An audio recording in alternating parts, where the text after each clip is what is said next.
المرسلين وعلى آله وصحبه أجمعين. أعوذ بالله من الشيطان الرجيم. بسم الله الرحمن الرحيم. وما تفعل من خير يعلمه الله.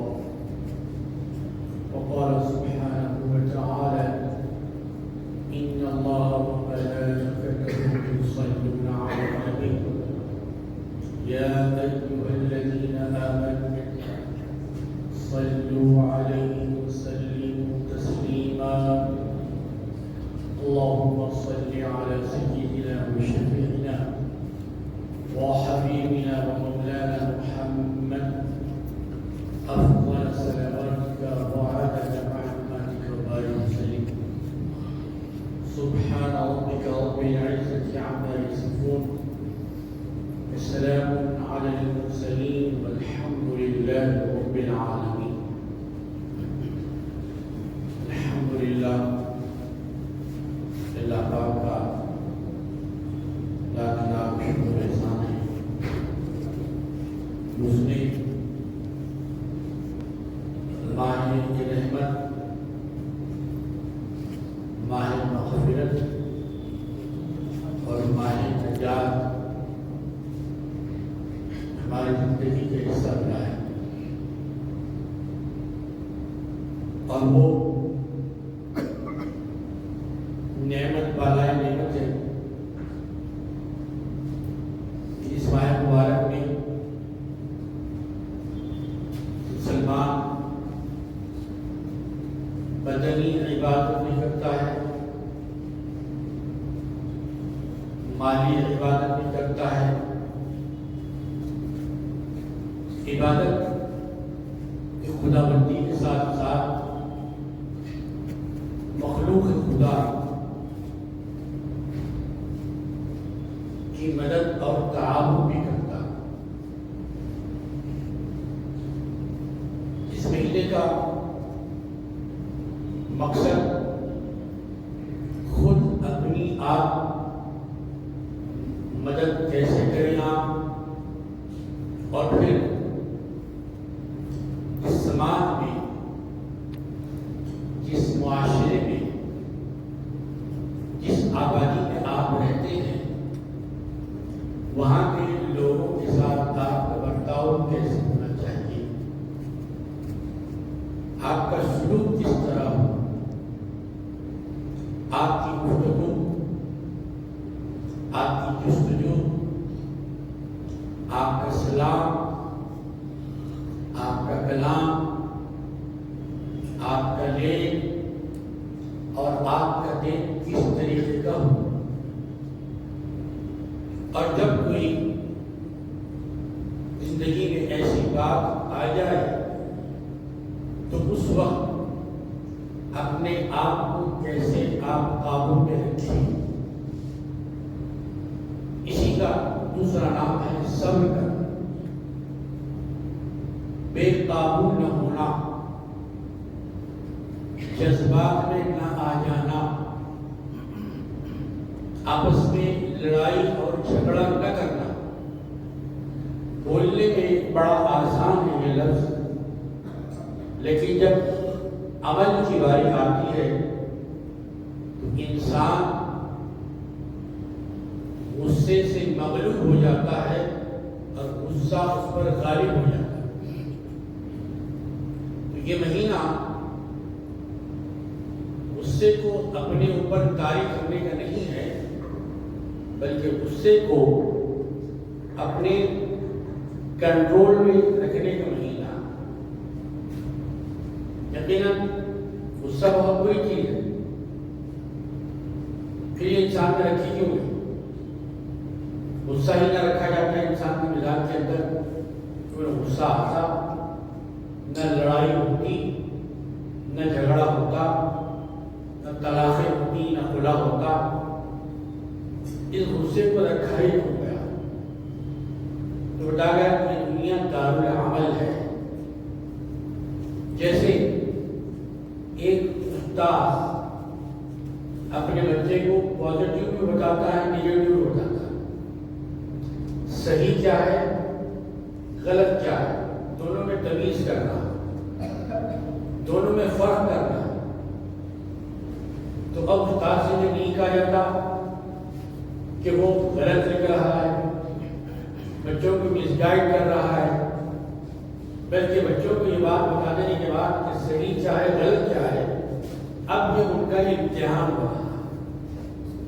تو نیکی کا جذبہ یہ بھی امتحان ہے، اور انسان کے مزاج میں غصے کا ہونا یہ بھی ایک امتحان ہے.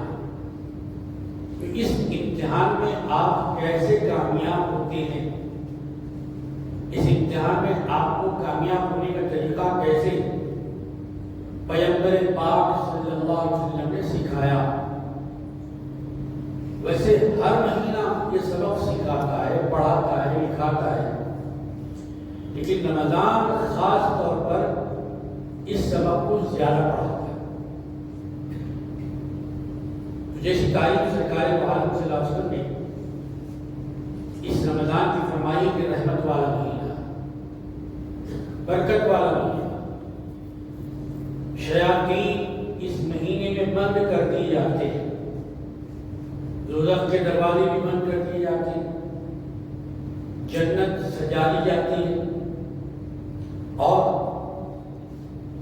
اس کے ساتھ ساتھ آپ کو جو چیز حاصل کرنا ہے وہ یہ ہے کہ آپ اپنے جذبات پر کیسے قابو پا سکتے ہیں، کیسے بات کو بڑھانے کے بجائے وہیں پر آپ ختم کر سکتے ہیں. یہ سکھانا یہ رمضان کا کام ہے.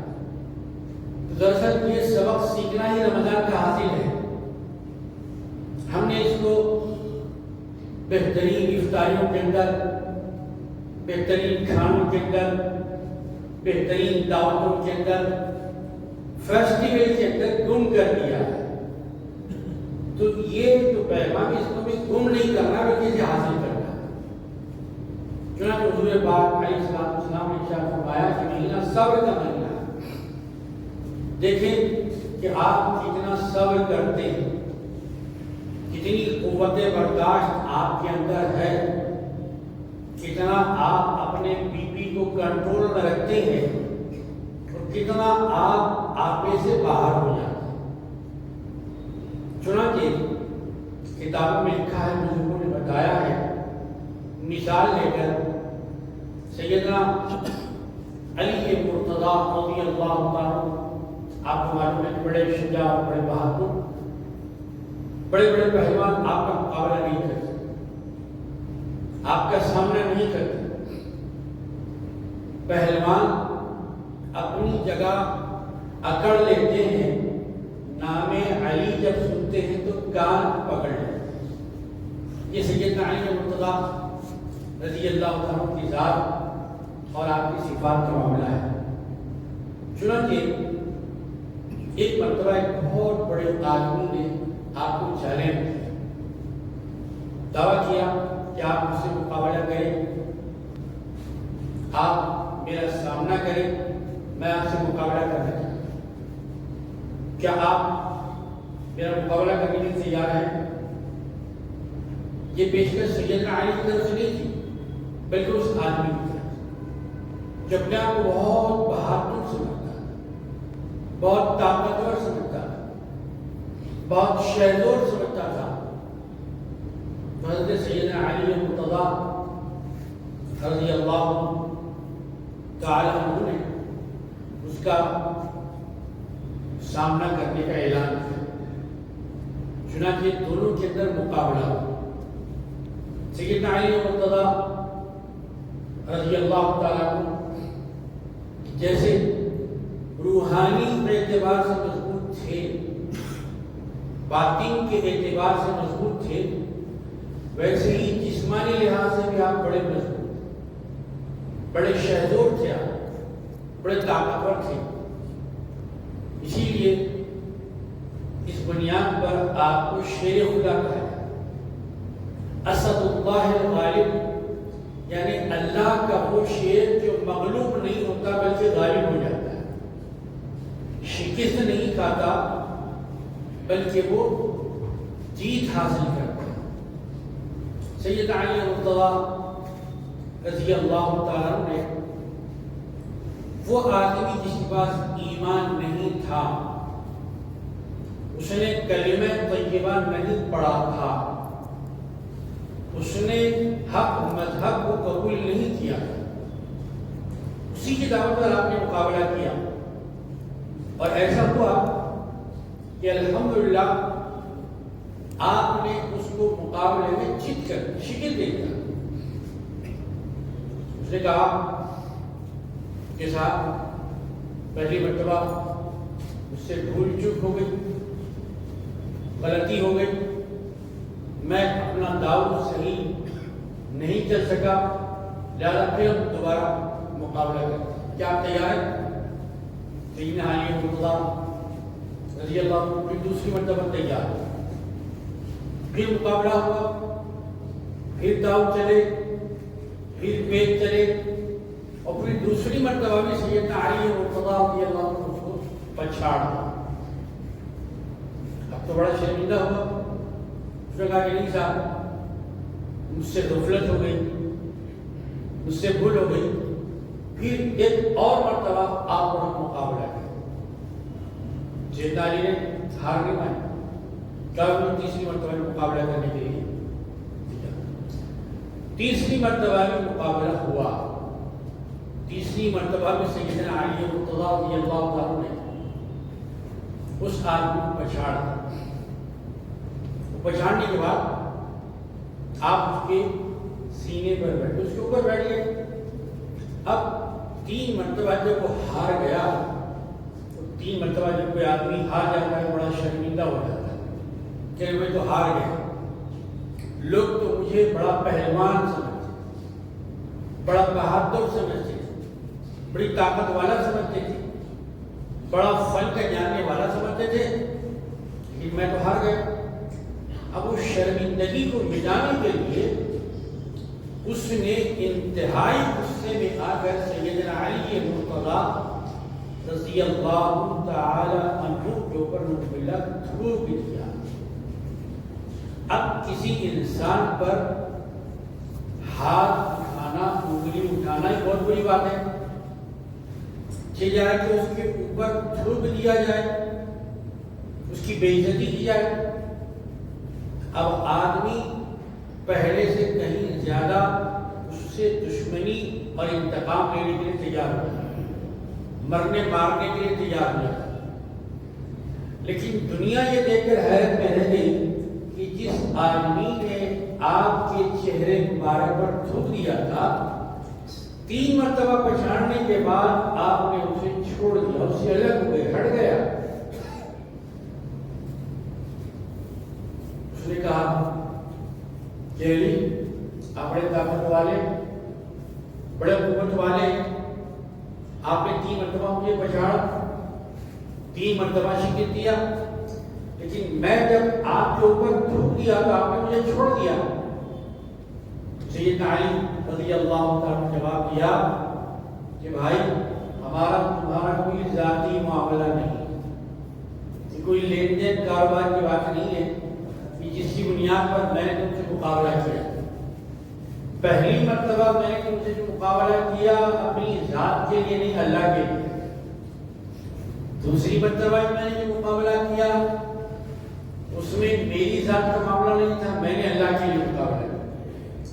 تیسری مرتبہ میں نے اللہ کے لیے مقابلہ کیا، اور چوتھی مرتبہ جب تم نے مجھے فاتح تسلیم نہ کرتے ہوئے اور اپنے آپ کو مفتون نہ مانتے ہوئے میرے اوپر تھوک دیا، تو میں نے اس لیے چھوڑ دیا کہ اللہ کے معاملے میں میرے نفس کا کیا معاملہ ہے، اللہ کی ذات کے معاملے میں میرا نفس کیوں اس کے اندر داخل ہو جائے، لہذا میں نے تمہیں چھوڑ دیا۔ عزیزان محترم، یہ سیدنا علی مرتضیٰ رضی اللہ تعالیٰ کا عمل مبارک آپ کی زندگی کا ہمارے بہترین نمونہ۔ کیا فرمایا آپ نے کہ غصہ ہو تو اللہ کے لیے، خوشی ہو تو اللہ کے لیے، غم ہو تو اللہ کے لیے۔ نتیجہ اس کا یہ ہوا، اس نے لکھا کہ اسلام میں کتنا بڑا کردار ہوتا ہے، اسلام میں ایسا بھی معاف کر دیا جاتا ہے، اسلام میں ایسا بھی غصے پر کنٹرول کیا جاتا ہے، لہذا میں ایسے بہترین مذہب سے کیوں محروم رہوں؟ چنانچہ اس میں پڑھا لا الہ الا اللہ محمد رسول اللہ۔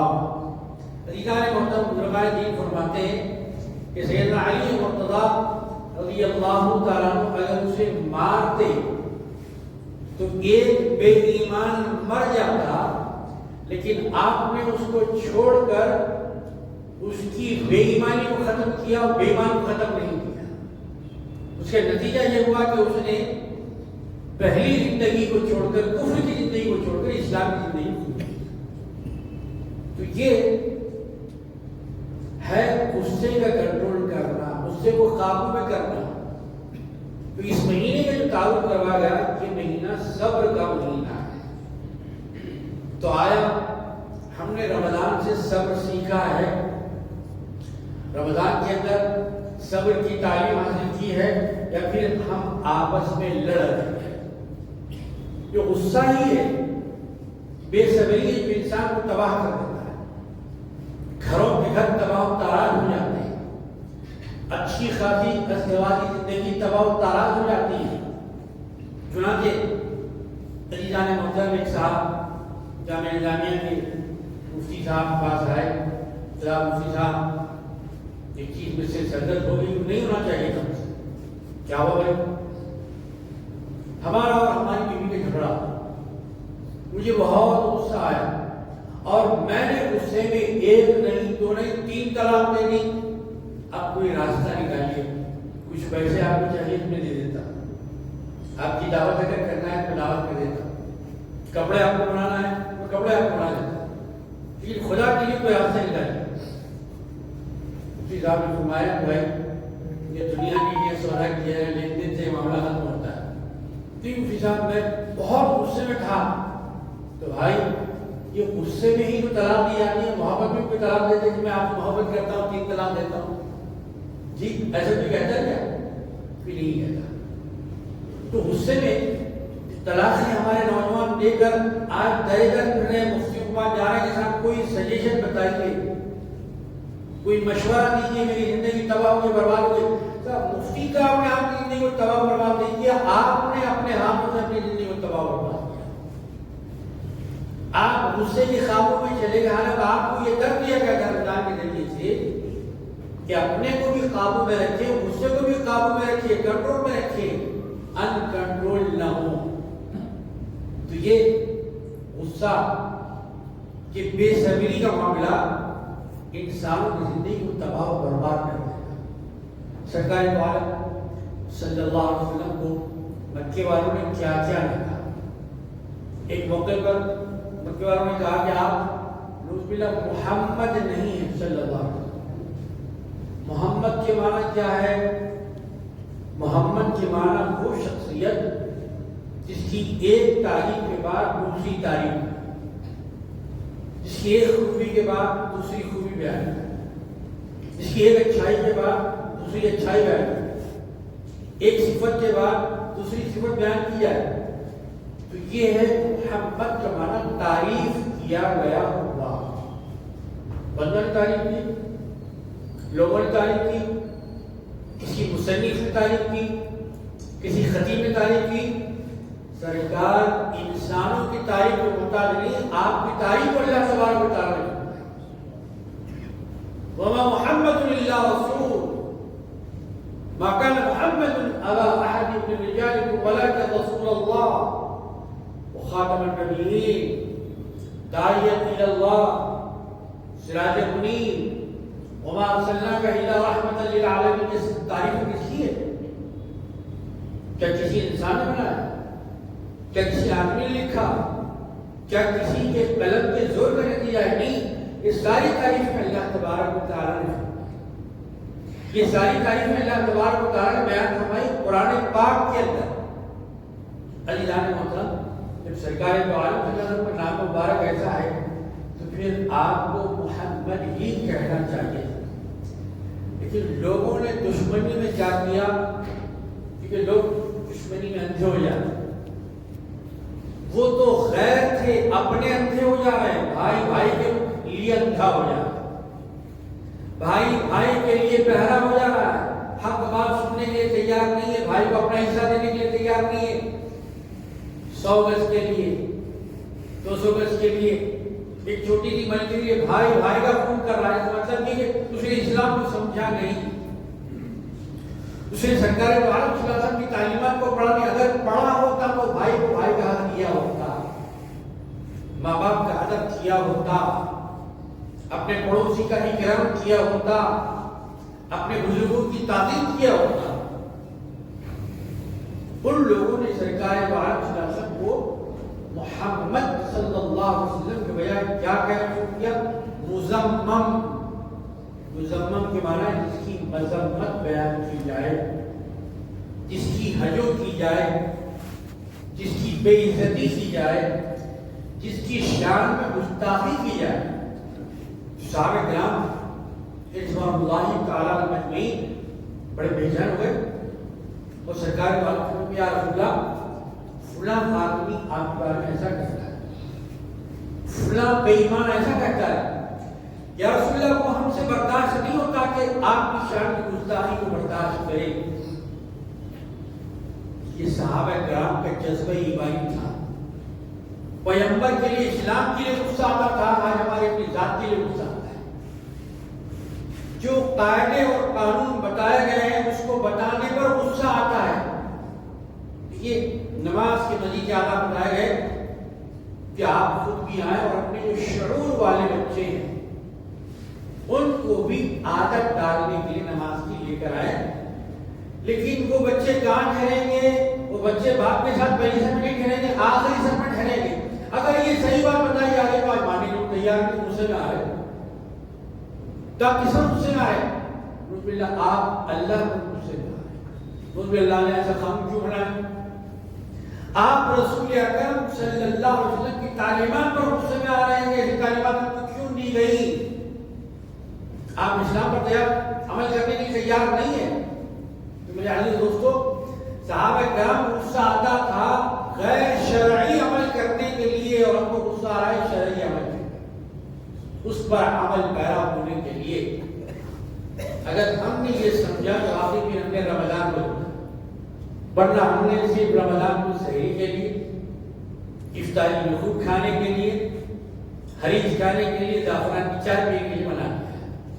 میرے عزیز دوستو، سرکار دو عالم صلی اللہ علیہ وسلم نے جب یہ سنا کہ اصحاب رسول آپے سے باہر ہوا چاہتے ہیں، یہ انکنٹرول ہوا چاہتے ہیں، بے قابو ہوا چاہتے ہیں، سرکار دو عالم صلی اللہ علیہ وسلم نے ان کے جذبات کو کنٹرول میں کرنے کے لیے کیا فرمایا؟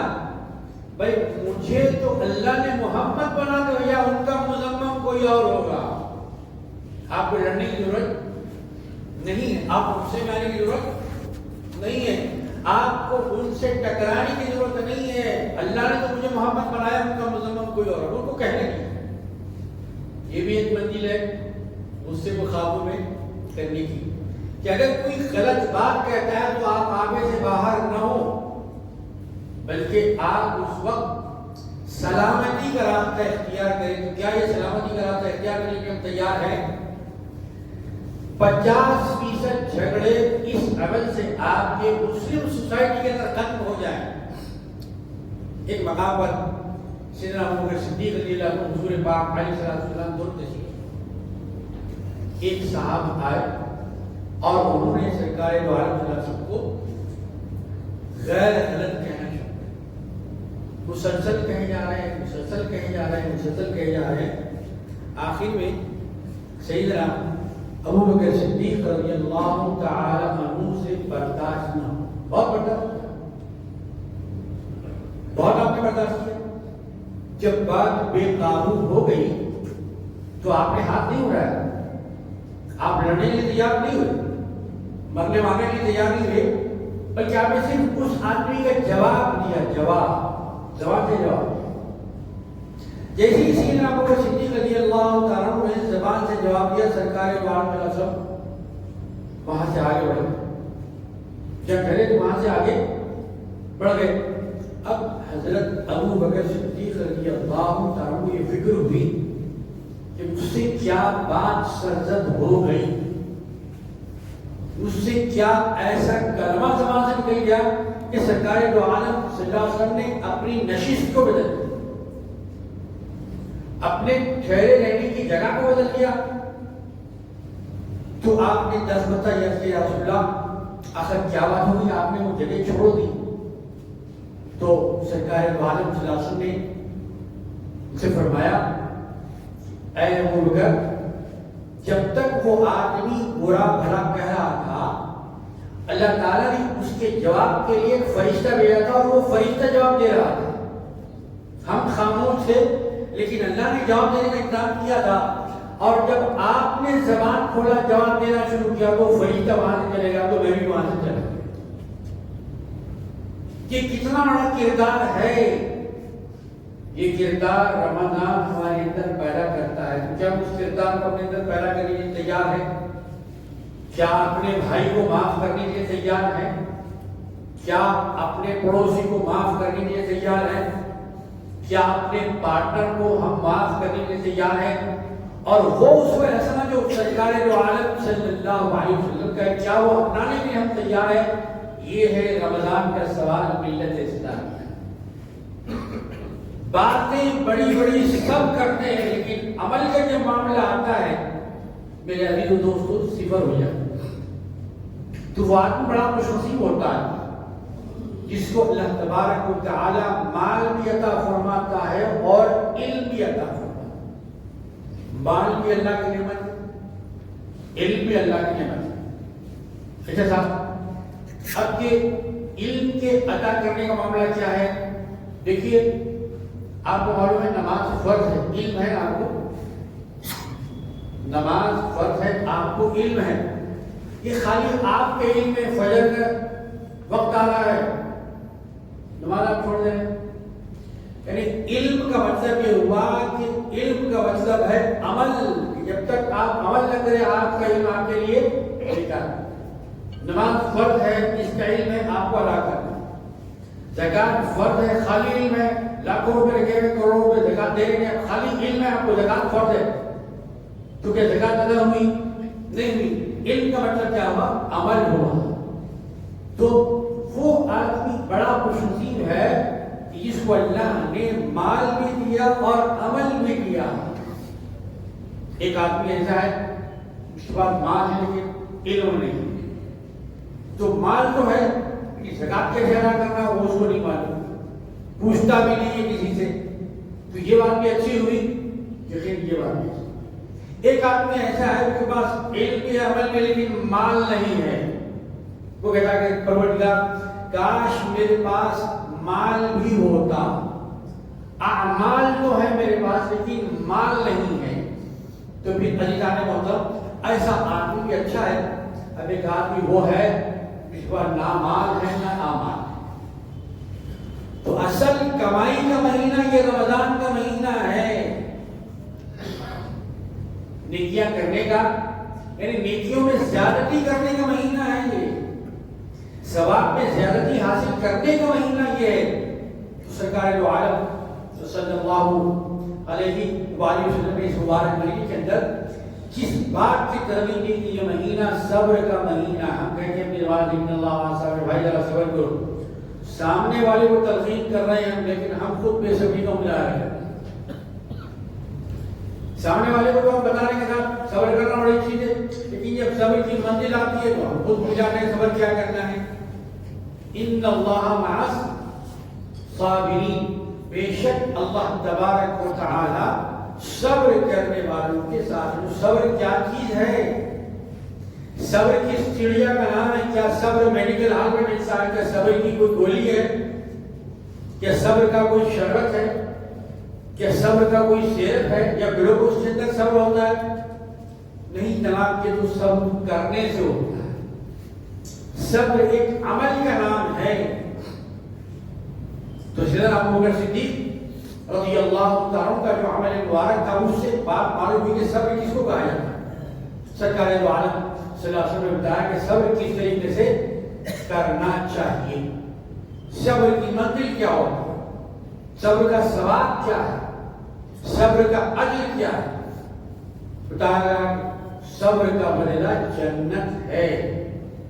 اب اگر کوئی جنت میں جانے کا خواہش مند ہے تو اس کو بے صبری کا مظاہرہ نہیں بلکہ صبر کا مظاہرہ کرنا ہے۔ الحمدللہ امت اسلامیہ کے اندر ایسے صابرین اور ایسے ذاکرین پائے جاتے ہیں جنہوں نے صبر کا مظاہرہ کیا، ان کی گردنوں پر تلواریں چل گئی لیکن انہوں نے بے صبری کا مظاہرہ نہیں کیا۔ ان کو زہر دیا گیا، زہر کا پیالہ پینا انہوں نے قبول کیا لیکن بے صبری کا مظاہرہ نہیں کیا۔ تو عزیزان محترم، جو نئے کپڑے ہم بنا رہے ہیں، کیا ہم نے صبر کا لباس بھی بنوایا؟ اچھے اچھے کھانے ہم کھا رہے ہیں، کیا صبر کا لقمہ بھی کبھی ہمارے حلق سے نیچے اترا ہے؟ ٹھنڈے ٹھنڈے میٹھے میٹھے مشروبات کولڈ ڈرنکس ہم پی رہے ہیں، کیا صبر کا کولڈ ڈرنک بھی ہم نے پیا ہے؟ سوچنے والی بات یہ ہے، غور کرنے والی بات یہ ہے، پڑھنے والی بات یہ ہے اور پڑھانے والی بات یہ ہے۔ تو رمضان کے مہینے کو صبر کا مبارک مہینہ کہا گیا کہ صبر ایسی صفت ہے کہ جس کی وجہ سے اللہ تبارک و تعالی اپنے آپ کو آپ کے شامل زندگی فرماتا ہے۔ آپ کی زندگی کے تو اس کی مزید رحمتیں صرف صبر کی وجہ سے آتی ہے۔ اگر آدمی بے صبرہ ہو جائے، صبر کا دامن چھوڑ دے تو صبر کا دامن نہیں چھوڑ رہا ہے، وہ اللہ کی رحمت کا دامن چھوڑ رہا ہے، اللہ کی رحمت سے دور ہو رہا ہے۔ تو ہم کو رمضان یہ سکھا رہا ہے کہ اللہ کی رحمت سے قریب ہونے کے سامان کرے، دور ہونے کے سامان نہ کرے۔ عزیزان محترم، اس مبارک مہینے کا ایک اور پیغام یہ دیا گیا کہ مہینہ ایک دوسرے کی مدد کرنے کا ہے، ایک دوسرے کی گردن کاٹنے کا نہیں۔ آج اخبارات میں خبریں بڑی بڑی سرخیوں کے ساتھ آتی ہیں، فلاں مسلمان نے فلاں مسلمان کو قتل کیا۔ رمضان کے اندر بھی یہ معاملہ ختم نہیں ہو رہا ہے۔ ہماری یہ علمیت ہے یا ہماری جہالت ہے، اس پر غور کرنے کی ضرورت ہے۔ میرے بھائی، ہم دنیا میں لڑنے کے لیے نہیں آئے، ہم دنیا میں پڑھنے کے لیے آئے، لڑانے کے لیے نہیں آئے، ہم تو پڑھانے کے لیے آئے۔ ہم تو ایک دوسرے کو صبر کا سبق سکھانے کے لیے آئے، ایک دوسرے کو صراط مستقیم پر چلانے کے لیے آئے، لیکن آج آپس میں ہم ایک دوسرے کے دامن پکڑ رہے ہیں، ایک دوسرے کی بے عزتی کر رہے ہیں، ایک دوسرے کے ساتھ گالی گلوچ کر رہے ہیں۔ اور یہ اگر باہر ہوتا تب بھی قابل برداشت ہوتا، لیکن یہ خاندانوں میں ہوتا، آپس میں ہو رہا ہے، بھائی برادری میں ہو رہا ہے۔ تو اس بات پر نظر ثانی کرنا اور رمضان کے پیغام کو قبول کرنا یہ ہمارا اسلامی فریضہ، یہ ہمارا دینی فریضہ ہے۔ اگر ہم یہ کہتے ہیں قرآن ہماری کتاب ہے تو قرآن کا فریضہ ہے، ورنہ ہم نے قرآن کو صرف پڑھنے کے لیے بنا دیا، ہمارے لیے نہیں بنایا۔ یہ قرآن اللہ تبارک و تعالی نے عمل کے لیے بھیجا، عمل کے لیے، بولنے کے لیے بھیجا۔ ہم یہ کہتے ہیں قرآن بڑی اچھی کتاب ہے، لیکن جب معاملہ آتا ہے اور سیدھے عدالت پہنچ جاتے ہیں تو قرآن کے پاس کیوں نہیں جاتے؟ کیا قرآن کے پاس عدل نہیں ہے؟ کیا قرآن کے پاس آپ کی بیماری کا علاج نہیں ہے؟ کیا قرآن میں آپ کے مسئلے کا حل نہیں ہے؟ ہم دوسروں کے پاس جا کر پریکٹیکل یہ کریں گے صاحب نہیں ہے قرآن کے اندر، اگر ہوتا تو اس کے پاس جاتا، میں تو غیروں کے پاس جاؤں گا، میں فیس بھی دوں گا، میں ایک ایک سال، دو دو سال، تین تین سال چکر لگاؤں گا، مگر میں کسی صحیح قرآن کے عالم کے پاس نہیں جاؤں۔ اس کا فیصلہ تو عدالت میں ہوگا۔ اس کا مطلب ہم نے قرآن کی عدالت کو تسلیم نہیں کیا۔ سرکار دو عالم صلی اللہ علیہ وسلم کی عدالت کو ہم نے تسلیم نہیں کیا۔ صحابہ وہاں اپنا فیصلہ کروانے کے لیے جاتے تھے، سرکار دو عالم صلی اللہ علیہ وسلم کچھ تقسیم فرما رہے، کچھ بانٹ رہے۔ ایک آدمی آیا اور اس نے کہا اعدل یا محمد صلی اللہ علیہ وسلم۔ کیا مطلب ہے اس کا؟ اس کا مطلب یہ ہے کہ اے محمد صلی اللہ علیہ وسلم آپ عدل فرمائیے، عدل انصاف سے کام لیجیے۔ کتنی بڑی بات تھی وہ کس سے کی جا رہی ہے؟ سرکار دو عالم صلی اللہ علیہ وسلم نے ارشاد فرمایا اگر میں زمین پر عدل و انصاف نہ کروں تو پھر کون عدل و انصاف کرے گا؟ بات بڑی غصہ آور تھی، بات بڑی جوش کی تھی، ناقابل برداشت تھی۔ سیدنا عمر بن خطاب رضی اللہ تعالیٰ کی ذات اور صفات دونوں سے آپ اچھی طرح واقف ہیں، آپ کو برداشت نہیں ہوا۔ آپ نے کہا یا رسول اللہ صلی اللہ علیہ وسلم مجھے اجازت دیجیے کہ اس گستاخ کی گردن مار دوں، یہ کلمہ میں برداشت نہیں کر سکتا، میرے ناقابل برداشت ہے۔ سرکار دو عالم صلی اللہ علیہ وسلم نے حضرت عمر فاروق رضی اللہ تعالیٰ کے غصے کو ٹھنڈا کیا، کہا کہ عمر جو غصہ ظاہر کرنے کا مقام نہیں ہے، جہاں ظاہر کرنا ہے وہاں ظاہر کرنا۔ سنو کہ ایسا آدمی ہے کہ اس کی پشت سے، اس کی ذات سے، اس کی نسل سے، اس کی پیڑھی میں ایسے لوگ آئیں گے قرآن تو پڑھیں گے لیکن قرآن ان کے حلق سے نیچے نہیں اترے گا۔ تو سنو، ایسی عبادتیں، ایسی نمازیں پڑھیں گے کہ تم اپنی نماز کو ان کی نماز سے انتہائی کمتر سمجھیں گے۔ تو سرکار دو عالم صلی اللہ علیہ وسلم نے حضرت عمر فاروق رضی اللہ تعالیٰ کے غصے کو کنٹرول میں کیا، قابو میں کیا۔ حالانکہ بات انتہائی ناقابل برداشت تھی، سرکار دو عالم صلی اللہ علیہ وسلم کی شان میں گستاخی تھی، لیکن آپ نے وہاں گستاخی کا جواب دینے کا ایک طریقہ ہوتا ہے کہ یہ طریقہ اب ویسا نہیں ہے اے عمر جیسا آپ چاہتے، لیکن ایک منزل ایسی بھی ہے، اسلامی تاریخ کا ایک ورق ایسا بھی ہے کہ ایک جناب آئے جو مسلمان تھے، نام ان کا مسلمان، چہرہ بشرا مسلمان تھا۔ مطلب یہ ہوا کہ رمضان ہمارے چہرے بشرے کو بھی مسلمان بنانے کے لیے جی دیکھو تو کوئی سمجھے کہ واقعی یہ مسلمان کا چہرہ بشرا ہے۔ آگے کہنے لگا تھا، ان کے جو مخالف تھا وہ بھی آیا، کہا اے خطاب میں صاحب لالے، آپ کو جو فیصلہ کرنا ہے فیصلہ کیجیے، میں فیصلہ سننے کے لیے آیا، میں صبر کے ساتھ آیا، میں سکون کے ساتھ آیا، میں بے صبرا نہیں ہوں، لیکن آپ فیصلہ کرنے سے پہلے میری یہ بات ذرا سن لیجیے، سماعت کر لیجیے گا کہ آپ کے پاس آنے سے پہلے یہ جناب اور ہم دونوں آپ کے پیغمبر کی خدمت میں گئے، اور پیغمبر نے جب پورا کیس سنا، مقدمہ سنا، معاملات کو سنا، مسئلے کو سنا، تو انہوں نے فیصلہ میرے حق میں کیا۔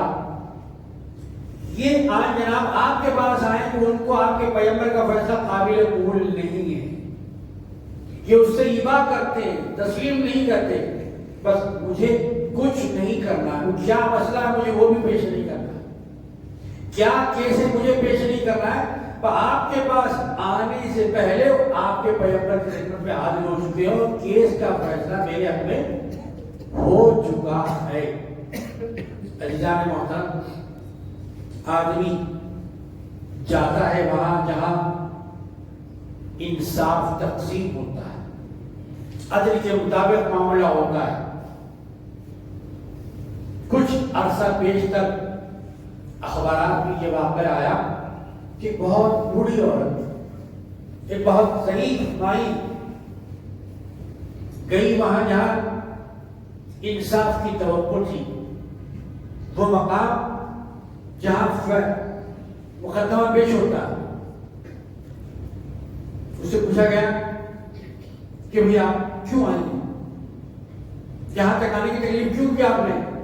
اس نے کہا مائی باپ، میں یہاں انصاف کے لیے آئی ہوں، میں عدل کے لیے آئی ہوں کہ برابری کے ساتھ میرا معاملہ ہوگا۔ جو جواب ملا بڑا قابل غور ہے، کہا گیا کہ مائی یہاں پر انصاف نہیں ہوتا، یہاں تو فیصلہ ہوتا ہے، فیصلہ۔ اسلام وہ مذہب ہے جس کے اندر فیصلہ سنایا جاتا ہے، عدل اور انصاف کے ساتھ فیصلہ کیا جاتا ہے۔ میرے عزیز و دوستو، جناب انہوں نے کہا کہ میں آپ سے کچھ کہنا نہیں چاہتا، بس اتنا ہی کہنا چاہتا ہوں کہ آپ کے پاس آنے سے پہلے ہم پیغمبر صلی اللہ علیہ وسلم کی خدمت میں حاضر ہوئے. حضرت عمر فاروق رضی اللہ تعالیٰ عنہ نے کہا کہ ٹھہریے میں بھی فیصلہ کرتا ہوں آپ کے وہاں. اندر گئے, شمشیر برہان لائی اور وہ جس نے سرکار دو عالم صلی اللہ علیہ وسلم کا فیصلہ نہیں سنا تھا اس کا سر طلب کر دیا اور کہا کہ جو پیغمبر کا فیصلہ نہیں سنتا عمر کا یہی فیصلہ ہے. میرے عزیزوں اور دوستوں بزرگوں, رمضان آیا بھی اور الوداع کی منزلوں میں داخل ہو رہا ہے, لیکن رمضان کا جو مقصد ہے, رمضان تو چلا جائے گا لیکن رمضان کا مقصد نہیں جائے گا. رمضان جائے گا, کیا رمضان کے ساتھ قرآن بھی چلا جائے گا؟ نہیں جائے گا. رمضان ضرور جائے گا لیکن رمضان کے ساتھ کیا اسلام بھی رخصت ہو جائے گا؟ رمضان تو جائے گا کہ رمضان کے ساتھ صبر بھی رخصت ہو جائے گا؟ نہیں ہوگا. رمضان تو چلا جائے گا, کیا رمضان کے ساتھ انصاف بھی چلا جائے گا؟ بہن بھائیوں کا حصہ بھی چلا جائے گا, بیوی کے حقوق بھی چلے جائیں گے, پڑوسی کے ساتھ دوستی بھی چلی جائے گی؟ نہیں جائے گی. یہ تو سب باقی رہنے والی چیزیں, قائم رہنے والی, دائم رہنے والی چیزیں. اس ماہ مبارک کے اندر اللہ تبارک و تعالیٰ نے جن بندوں کو ذوق دیا ہے, شوق دیا ہے, الحمدللہ وہ عبادت بھی کرتے ہیں, اپنے خون کو بھی خرچ کرتے ہیں, اپنے مال کو بھی خرچ کرتے ہیں. اللہ تبارک و تعالیٰ کے فضل و کرم سے اس ماہ مبارک کے اندر پہلا عشرہ بھی ملا, دوسرا عشرہ بھی ملا, اور اس ماہ مبارک کے اندر مال کو خرچ کرنے کا جذبہ بھی ملا. یہاں پر طریقہ جامع مسجد کے اندر مختلف مدارس کے لیے اپیل کی جاتی ہے عطیات کی. اس جمعے میں مجلس انتظامی سکندرآباد نے آپ حضرات سے یہ گزارش الحمدللہ مرکز میں اور اس کی شاخوں میں اور اس کے ملحقہ مدارس میں 50,000 طلباء اور طالبات کے آپ کے تعاون سے, آپ کی عطیات سے, آپ کے ڈونیشن سے قیام کرتے ہیں, کام کرتے ہیں. جو مستحق بچے ہیں ان کو کپڑے بنائے جاتے ہیں, ان کو وظیفہ بھی دیا جاتا ہے, ان کے کمپیوٹر کی تعلیم کے انتظام ہے, عربی کے ساتھ ساتھ انگلش کی تعلیم کا بھی انتظام, اور ان کو بات دی جاتی ہے. الحمدللہ اب تک لاکھوں علماء وہاں سے فارغ التحصیل ہو کر دنیا کے اندر خدمات انجام دے رہے ہیں اور خدمت اسلام اور دین انجام دے رہے ہیں. سرزمین سکندرآباد دل والوں کی سرزمین ہے, اہل محبت کی سرزمین ہے, کہ دین کے خادموں کو چاہنے والی سرزمین ہے. اس لیے آپ سے اپیل کی جا رہی ہے بطور احتیاط کے لیے حاضر ہو رہے ہیں. زیادہ سے زیادہ آپ حضرات اس کے اندر تعاون فرمائیں. جامعہ نظامیہ محتاج تعارف نہیں ہے. شیخ الاسلام شاہ محمد انوار اللہ فاروقی رحمۃ اللہ علیہ نے آج سے 152 سال پہلے اس کو قائم کیا. 150 سال سے آپ جانتے ہیں کتنے لوگ دنیا میں آئے اور چلے گئے, کتنے ادارے بنے اور ختم ہو گئے, لیکن یہ میں سرکار دو عالم صلی اللہ علیہ وسلم کا صدقہ و تحفہ ہے, اللہ کا کرم ہے, بزرگان دین کی دعائیں ہیں کہ 150 سال سے سفر چل رہا ہے. سکندرآباد کی سرزمین سے روضۃ الاصفیاء وہ مقام ہے جہاں سے لاکھوں روپے سالانہ وہاں کے طلباء کو جو حدیث شریف کے مضمون میں ٹاپ کرتے ہیں, یعنی اچھے نمبروں سے کامیاب ہوتے ہیں, ان کو سیدنا شاہ ولی اللہ محدث صوفی رحمۃ اللہ علیہ تمغہ دیا جاتا ہے, تمغہ گولڈ. سیدنا شاہ عبدالعزیز محدث دہلوی رحمۃ اللہ علیہ گولڈ میں دیا. حضرت سیدنا محدث صوفی عبد القادر رحمۃ اللہ علیہ گولڈ میں دیا جاتا ہے. جو قرآن مجید تراویح کے اندر سنا رہے ہیں, ہمت افزائی کیجیے جو اپنے ماں باپ کو چھوڑ کر آتے ہیں, ہمت افزائی کیجیے جو اپنی نفس کشی کرتے ہیں, ہمت افزائی کیجیے ان کو جو اللہ کے دین کے قابل بن کر دنیا کے اندر اسلام کو پھیلانے کا کام کر رہے ہیں. فضل ہے آپ کا تعاون ہے اور آپ کی اعانت ہے، آپ کی مدد ہے کہ اللہ تبارک و تعالیٰ آپ کو اس کا بہترین اجر جزیل عطا جامعہ ارشاد حضرت مولانا حافظ قاری الدین صاحب کا تعاون جمع فرما کر آپ سے رسید حاصل فرما سکتے ہیں۔ وآخر دعوانا الحمد للہ رب العالمین۔